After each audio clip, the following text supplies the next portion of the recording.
네, 10분만 비트코인 2부 시작하겠습니다. 도대체 홍콩 ETF에는 왜 앞으로 자금이 많이 들어올 것 같냐라는 제 의견을 먼저 말씀드리고 넘어가 볼게요. 홍콩 ETF는 당연히 중국 자본이 많이 들어올 거로 기대가 되기 때문에 앞으로 굉장히 기대를 받는 시장입니다. 이 슬라이드에서 보이는 내용은 제가 얼마 전에 코인리스에 기고한 전문가 칼럼인데요.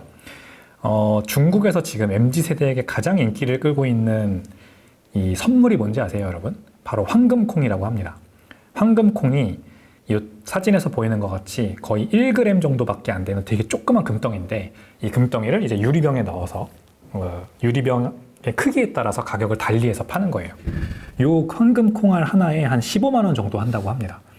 그러니까 이 여자친구가 남자친구한테 나 이거 사줘 이렇게 부탁을 하면 남자친구가 그동안 모은 쌈짓돈을 잘 해서 이 아마존, 이제 중국에서는 요즘 유행하는 테무나 뭐 핀더더나 이런 그 온라인 쇼핑 사이트에서 주문을 할 수 있대요. 그럼 배달을 받고 이거를 여자친구한테 선물을 주면 이 여자친구는 이거를 가지고 있다가 금 가격이 많이 올랐을 때 팔거나 아니면은 본인이 원하는 시점에 이걸 녹여서 자기가 원하는 액세서리를 만들 수가 있는 거예요. 그러니까 이 플렉시빌리티 차원에서도 굉장히 좋은 선물이고 가치 보존 입장에서 굉장히 좋은 선물인 거죠. 이런 게 왜 요즘 인기를 끌까요? 그것도 MZ세대들 사이에서. 우리가 일반적으로 뭐 귀부인들이나 뭐 좀 기성세대 분들이 금 선물을 되게 선호하시는 걸로 알려져 있어요. 미국에서도 은퇴자에게 주는 은퇴 선물로 금시계가 되게 유명하거든요. 중국 사람들이야 뭐 워낙에 금부티 좋아하는 거 알고 있었지만 MZ세대들도 이럴 줄이야 라는 이제 생각이 들죠. 자, 이게 왜 그러냐면 이게 중국의 CSI 300이라고 하는 주가 지수인데요. 지난 5년의 차트를 그린 겁니다. 2020년 전 2019년부터 해서 2024년까지 가격이 거의 오르지 않았죠. 이게 문제입니다. 인덱스가 지난 5개년 수익률이 0.46%밖에 안 됩니다. 그러니까 거의 횡보하고 있는 거예요. 2021년까지는 많이 올랐는데 그 후로 계속해서 떨어지고 있습니다. 그러니까 2021, 2022, 23, 24, 4년 동안 쭉 떨어지고 있는 거예요. 그러니까 이제 중국 사람들 입장에서는 엄청 사실 고통스럽겠죠. 주식 투자하셨던 분들 입장에서는. 게다가 부동산 시장도 마찬가지거든요. 이제 중국 사람들도 우리나라 분들처럼 부동산에 관심이 많아서 전체 부의 한 60, 70%를 부동산에다가 묶어놨는데 부동산 가격 뭐 너무 잘 알고 계시지 않습니까? 지금 중국에 지금 분양된 새 집들 중에 거의 8천만 채가 빈집이라고 합니다. 이게 이제 어떤 통계냐에 따라 조금씩 다른데 6,500만 채에서 8천만 채 정도를 미국에서는 이 중국에 있는 빈집 수라고 많이 예상을 하더라고요. 주식도 이렇게 계속해서 떨어지고 부동산 시장은 빈집이 너무 많아서 언제 오를지 기약이 없고 이러니까 대체 투자 자산에 대한 수요가 중국에서 굉장히 커지고 있는 거예요. 그러니까 이렇게 황금콩 같은 게 유행을 하는 겁니다. 당연히 중국에서는 비트코인 거래가 금지돼 있어요. 하지만 홍콩 ETF가 일종의 금지된 비트코인에 중국인들이 투자할 수 있게 하는 양성화 시장으로 중국 당국의 생각을 한다면 어떨까요? 당연히 중국 당국 입장에서는 주식시장과 부동산 시장을 뭔가 상쇄시켜 줄 수 있는 대체 투자 자산이 있으면 좋아요. 안 그러면은 이제 소셜 언레스트가 계속해서 심해지잖아요. 중국 사람들의 불만이 높아지는 거는 이 일당 독재 체제에서도 절대 원하는 바가 아닙니다. 근데 비트코인에 그냥 투자하게 둘 수는 없으니 홍콩에 마침 개방된 이 ETF 시장, 이걸 통해서 중국인들이 투자할 수 있게 하면 중국 사람들이 홍콩 ETF를 통해서 비트코인에 투자할 거고, 그러면 그 자금이 뭐 해외로 유출되는 것도 아니잖아요. 홍콩 ETF를 운용하는 차이나 AMC 또는 보세라 같은 중국 기반 자산운용사들에 의해서 운용이 되는 겁니다. 그러니까 해외 자본 유출에 대한 우려도 없고, 중국 사람들의 불만도 잠재울 수 있고, 그러니까 일거양득이다.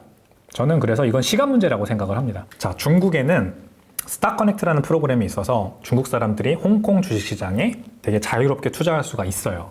그래서 홍콩 주식시장에 홍콩 ETF가 올라가 있고, 이 스탁커넥트에 이 ETF가 편입되기만 하면은 중국 사람들도 편하게 투자를 할 수 있게 되거든요. 근데 저는 이게 시간 문제라고 생각을 합니다. 중국 사람들이 비트코인에 투자하고 싶어 할 거고, 그러면은 중국 당국 입장에서도 이 문을 열어줄 날이 멀지 않았다.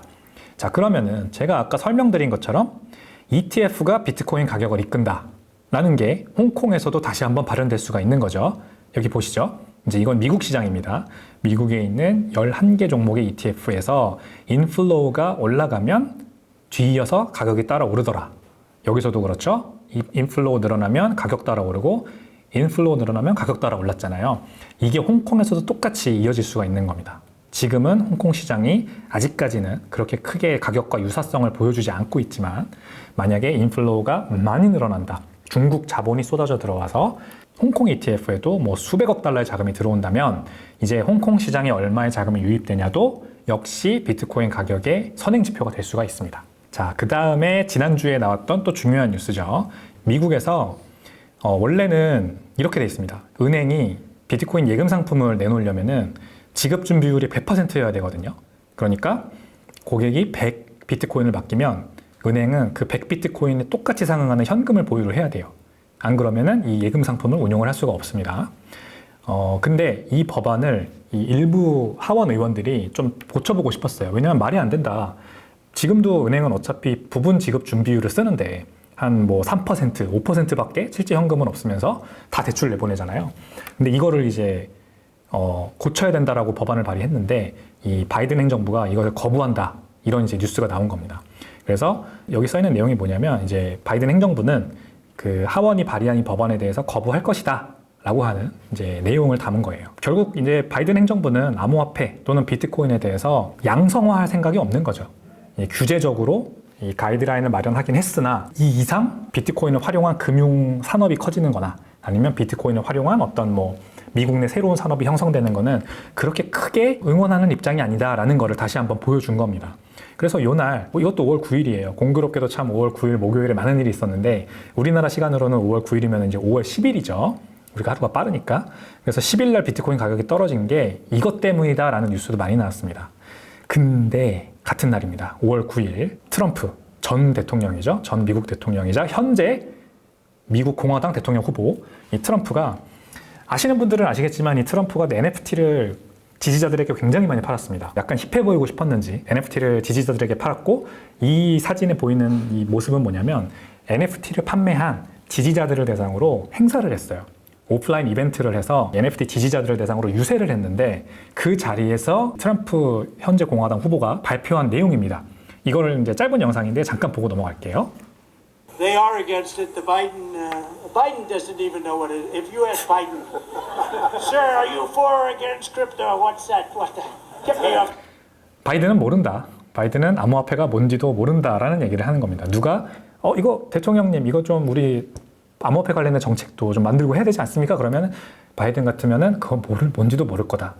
그게 뭐야? 라고 물어볼 거다라고 지금 이제 비판을 하는 겁니다. Off the stage. He's saying, "Get me off the stage." No, he has no idea. But look, the Gensler is very much against it. The Democrats are very much against it. And I say this: a lot of people are very much for it. Probably a lot of the people in this group. And I'm fine with it. I want to make sure it's good and solid and everything else, but I'm good with it. And if you like crypto in any form, it comes in a lot of different forms. If you're in favor of crypto, you better vote for Trump. They are against.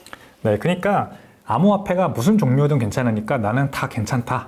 그리고 바이든 행정부 같은 곳들은 이제 굉장히 반대하지만 그거를 지지하는 사람들도 굉장히 많고 자기도 괜찮다라는 이제 얘기를 하면서 굉장히 파격적인 발언을 한 겁니다. 이 트럼프 전 대통령이 원래 임기 재임할 때는 이 비트코인 그리고 모든 암호화폐 굉장히 적대적인 발언을 많이 했던 걸로 유명해요. 항상 달러가 중요하다. 달러가 있는데 뭐하러 비트코인 같은 걸 하냐라는 말을 많이 했거든요. 그래서 둘을 양극단에서 바라봤습니다. 근데 이 영상에 나와 있지 않지만 이제 이분의 주장이 뭐로 바뀌었냐면 이 둘은 공존할 수 있다로 바뀌었어요. 마치 비트코인이 가격이 많이 올라주고 거래량이 좀 올라주면 달러에 대한 수요도 같이 늘어난다라는 식으로 얘기를 하거든요. 요즘 아시죠? USDT라고 하는 스테이블 코인에 대한 수요가 굉장히 높잖아요. 근데 USDT 스테이블 코인, 이 스테이블 코인이 가장 많이 거래되는 이 수요처가 어디냐면요. 바로 거래소예요. 이 거래소에서 USDT가 많이 거래된다는 건 비트코인이 많이 거래된다는 거랑 똑같습니다. 비트코인을 거래하기 위해서 USDT가 필요하거든요. 그러면 비트코인 가격이 올라줘야 당연히 USDT가 많이 쓰이겠죠. 이렇게 생각하시면 됩니다. 그래서 거래소에서 비트코인 가격이 올라간다? 그러면 USDT가 거래량이 많아진다. 그러면 USDT는 달러와 1대1로 가격이 연동돼 있잖아요. 이 테더라고 하는 회사가 USDT를 발행하면 그만큼 미국 재무부에서 발행한 국채를 삽니다. 1대1로. 그러니까 미국 대통령 입장에서는 미국 국채 가치가 보존되기 위한 좋은 수단으로 보일 수 있는 거죠. 그러니 오케이, 뭐 나쁠 거 없어. 뭐 이게 뭐 달러의 위치를 위협하는 게 아니라 어떻게 보면은 달러의 가치를 오히려 올려주는 역할을 할 수 있겠다라고 저는 봤다고 생각을 합니다. 그렇게 직접적인 발언을 한 건 아닙니다만 저는 이렇게 인터프리트를 하고요. 트럼프 대통령이 만약에 실제로 올해 11월이죠. 미국 대선에서 대통령으로 당선되면 아마 비트코인을 비롯한 암호화폐 산업 전반에 굉장히 큰 호재로 작용할 것 같고 비트코인 가격도 많이 오를 거로 예상이 됩니다. 자, 이건 이제 뉴스레터의 내용이고요. 뉴스레터의 내용은 핵심 메시지는 이겁니다. 변동성이 클 때 팔지 말아라. 변동성이 클 때 우리가 가격이 막 올랐다 내렸다 하니까 불안하니까 어깨에서 팔고 다시 무릎에서 사라. 이런 얘기 많이 하잖아요. 근데 그랬다가 어깨에서 못 팔고 무릎에서 못 사면 수익률이 아까 어떻게 됐어요? 83%가 줄어듭니다. 왜냐하면 주식도 장기간을 놓고 봤을 때 진짜 가격이 많이 오르는 날은 며칠 안 돼요. 지난 30년 동안도 딱 30일이 있었던 겁니다. 30일을 잘 챙겼어야 내가 엄청나게 많은 수익을 볼 수 있지 그 30일을 놓치면 놓치는 족족 수익률이 훅 떨어지는 거예요. 자, 그래서 변동성이 높을 때 팔지 말아라 라고 하는 이제 뉴스레터의 내용이었고요. 이게 똑같이 비트코인 시장에도 적용됩니다. 자, 비트코인도 볼까요? 지난 2022년 만불까지 떨어졌을 때 그때 이후로 비트코인 가격이 330%가 올랐습니다. 비트코인 가격은 많이 떨어졌는데 항상 떨어진 만큼 오릅니다. 오히려 더 올라요. 여기 보면은 2021년 69,000불 전고점에서 78%가 떨어졌는데 지금 어떻게 돼 있어요? 330%가 올랐다고 돼 있죠. 2013년부터 보는 겁니다. 이제 아주 비트코인의 극초반부터 봐도 70% 이상 떨어진 게 6번이 넘었는데 6번이 있었는데 그때마다 70%의 랠리가 바로 뒤이어왔다. 그리고 그중 대부분은 70%를 넘는 수익률을 올렸다. 101%가 가장 작았다고 합니다. 그러니까 70%가 떨어져도 101% 오르는 날이 많았다라는 거죠. 자, 볼까요? 2013년도 84% 떨어진 후에 2484% 랠리가 왔습니다. 14년도에 71% 떨어진 다음에 101% 랠리 왔고요. 15년도에도 78% 떨어진 다음에 12,800% 랠리가 따라왔습니다. 18년도에 84% 떨어지고 그 다음에 345% 올랐고요. 72% 떨어지고 20년이군요. 20년도 바람에 72% 떨어지고 1692% 랠리가 따라왔습니다. 현재 2022년에 엄청 떨어졌죠. 78% 떨어지고 바텀 찍고 현재까지 347% 상승하고 있는 중입니다. 이게 1692%까지 더 오를지 12800%까지 더 오를지 아직 모릅니다. 그래프를 볼까요? 올랐다가 떨어집니다. 하지만 바로 따라 오르고 떨어집니다. 오르고 떨어집니다. 엄청 오르죠. 자, 이렇게 계속 하이로우를 그리는데 이 낮은 부분, 하락폭이 그 전 하락폭을 뚫지 않고 계속해서 올라가는 걸 우리가 볼 수 있죠. 하락폭만 보면 엄청납니다. 마이너스 70%, 마이너스 77%, 마이너스 84% 정말 뭐 곡소리가 나죠. 근데 이럴 때 경거망동을 하면 안 된다는 거예요. 여기에서 마이너스 84% 떨어졌다고 또 떨어지지 않을까 하고 팔면 그 다음에 따라오는 344%의 랠리를 못 먹는다.